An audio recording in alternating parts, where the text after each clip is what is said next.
Bama gang. Cause we always hit the nail on the head.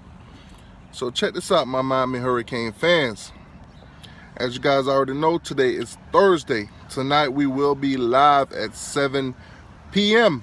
So come join us, gonna chop it up, gonna do a breakdown of, Louisville versus Miami, score predictions, what to expect from the offense, the defense, what to expect from Louisville. So come join us tonight at 7 p.m. Also, if you guys are watching my videos, please do me a huge favor. It only take like maybe 2 seconds of your time, but hit that like button for me, please. That is how we grow as a channel. That is how we, we branch out to other Miami Hurricane fans and college football fans in general. So please do me that favor.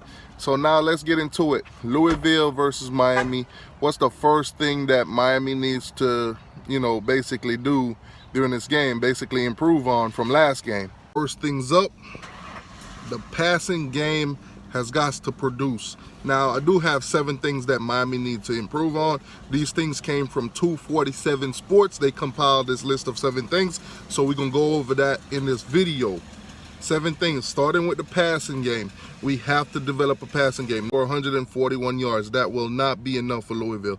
Louisville has 2 receivers that could put up numbers in Tutu Atwell and Fitzpatrick. They are explosive, they're speedy. The cornerbacks will need to, put the brakes on these guys. And of course, speaking of cornerbacks, that's another place that Miami needs to improve on. Now, Al Blades did a great job last week.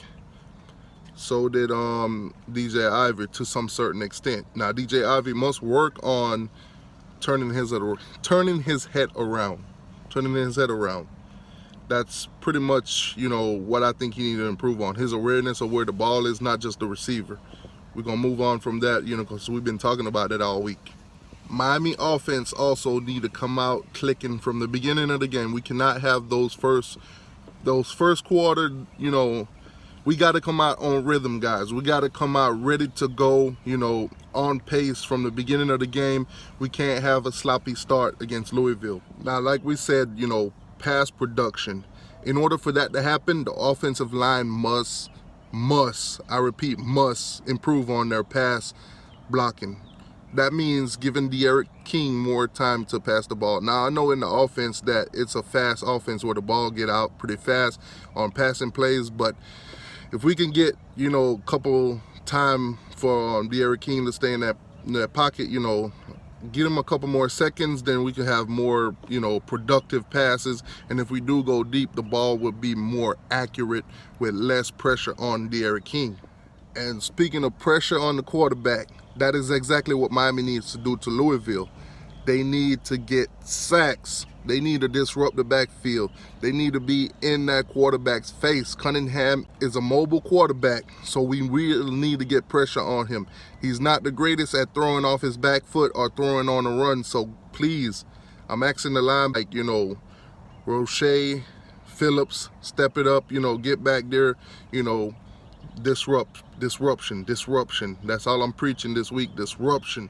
And last but not least, turnover chain, turnover chain, turnover chain, turnover chain, turnover chain, turnover chain, turnover chain, turnover chain. We gotta get turnovers, man. Turnovers. We have to see the appearance of the turnover chain. The turnover chain must come out against Louisville. Now, if for some odd reason we do not get turnovers, that do not mean necessarily that we don't win the game. That means, Louisville receivers probably held on to the ball. Their running back probably held on to the ball. Their wide receivers, didn't make any mistakes in their route running, or, the quarterback didn't throw any, mishaps on passes, or, our linebackers and our DBs did not get a chance to jump any of those routes, or it is what it is. But as long as Miami come out with a victory, I think we'll be fine. But we all know we want to see that turnover chain. We want to see that turnover chain. Turnover chain.